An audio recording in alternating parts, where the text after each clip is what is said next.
Hi, my name is John. I'm the General Manager of Popcorn Park, sanctuary for abused, unwanted, and animals that had no other place to go that was started by the Associated Humane Societies in 1977. I'm going to take you on a tour and show you what we do here.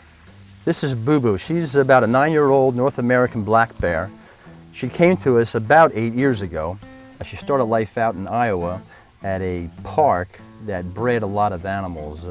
So they'd have young around all the time, so the public, when they came in and paid admission, would also pay to feed these babies bottles.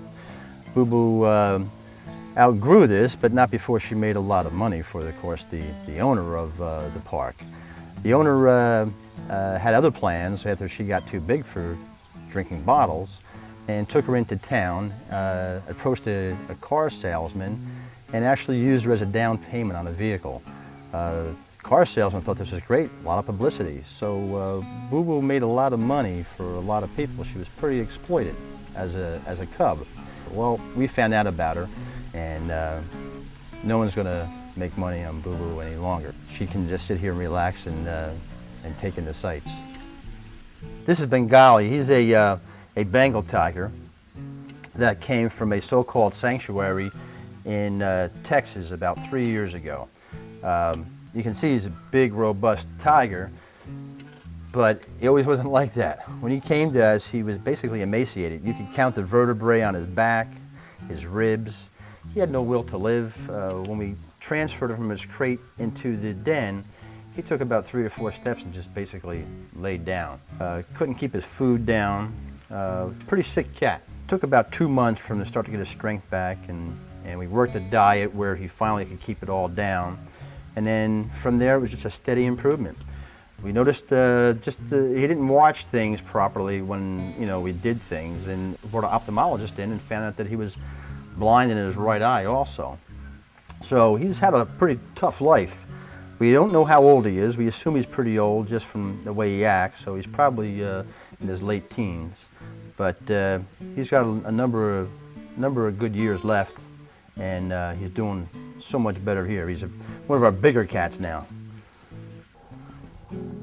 Hey girls, this is Trudy and this is Seven. Trudy's Seven's mom. Unfortunately, she was born about 4 years ago at a farm that no one took care of these horses at. Trudy basically, I don't know how she even delivered her. She was so emaciated. The SPCA had become aware of these starving horses, went to the farm where they found Trudy and Seven in really bad condition, and they actually found a stallion that had already died of starvation. They would eat anything they could find. They were eating the wood fence, anything on the ground, gravel, anything just to eat something. The SPCA called us. We took them right to a veterinarian, actually on their way here, and had them checked out. Seven had some problems, and we knew we were going to experience some things because of everything she was eating. And we had to take her to a horse hospital, and she had surgery to remove everything that she had eaten while she was starving at this farm. She was 40 pounds lighter after surgery. So she took 40 pounds of stone, gravel, wood, and wire out of her gut. This is Mr. Wiggles. He's a squirrel monkey that came to us probably about 15 years ago now. He had a collar on and a leash, and he was running loose up in a town called Hillside in North Jersey. We were able to capture him, and our animal control officers brought him down here with Fish and Wildlife. They found the owner, and the owner, of course, didn't have the proper permits. Monkeys seem to be people's favorite as pets. When they're little, they're fine. As they mature, they want to get a rank within the family like they would normally do when they're in their natural tribes. And that means intimidating and attacking family members that they think they can get over on. And that's exactly what happens with most of the monkeys here. They were all former pets that attacked someone in the family. And it's something that's going to happen, it's inevitable, so they shouldn't be in the pet trade at all. These are just a few of our iguanas that we have here. We've got over 30. We've got box turtles, tortoises, Burmese pythons, all ex-pets. This guy was a wild box turtle that someone had picked up and kept for 8 years. And the shell is just so deformed because it wasn't fed properly. People don't know what to feed these things, and he's going to be like this the rest of his life.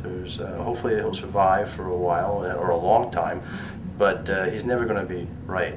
These iguanas are, you go into a pet shop and people buy these on whims. They should stop and think about what they're getting into and who is it serving. Is it serving themselves because they want this thing? Are they going to provide for this animal? Most of these iguanas wind up in an undersized fish tank the rest of their life, however long that might be. If they're fed their improper diet and don't have the right lighting, they usually wind up suffering for a couple of months and then dying. If you need a pet, if you want a pet, there are so many dogs and cats throughout the country in shelters that are homeless that need, homes. And what more could you want when you come home? The iguana's not going to wag his tail. The dog has been waiting all day for you to come home, and he's wagging his tail and licking your face. What more could you want? A lot goes into running Popcorn Park Zoo. It takes a lot of dedicated individuals who work here and dedicated people that support us through their donations to provide the care that all these animals need. We have a staff here of 9 individuals who work 6 days a week and sometimes 7 to make sure that all these animals are taken care of. Veterinarian staff is so important here. These animals come in from all over and they've got all kinds of problems because someone didn't want them and didn't care for them properly. So the initial exams when these animals come in and the care and medication taken to get them back healthy and keep them healthy is of utmost importance. The amount of foods that we go through on a weekly basis, our hoof stock, we go through 6 cases of apples, 4 cases of carrots, 3 cases of sweet potatoes. Our iguanas and tortoises that eat leafy greens, there are at least 2 or 3 different kinds of lettuces at 2 or 3 cases a week.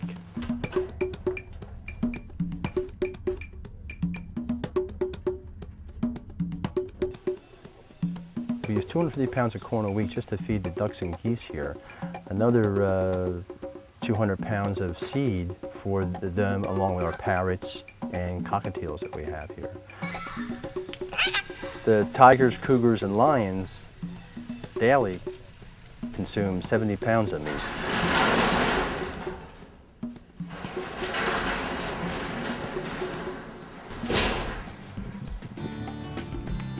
Hope you enjoyed our tour. Please come down and visit us. There's a lot more to see here. If you can't get down, visit our website. You can find out more about these animals and how to help us out here.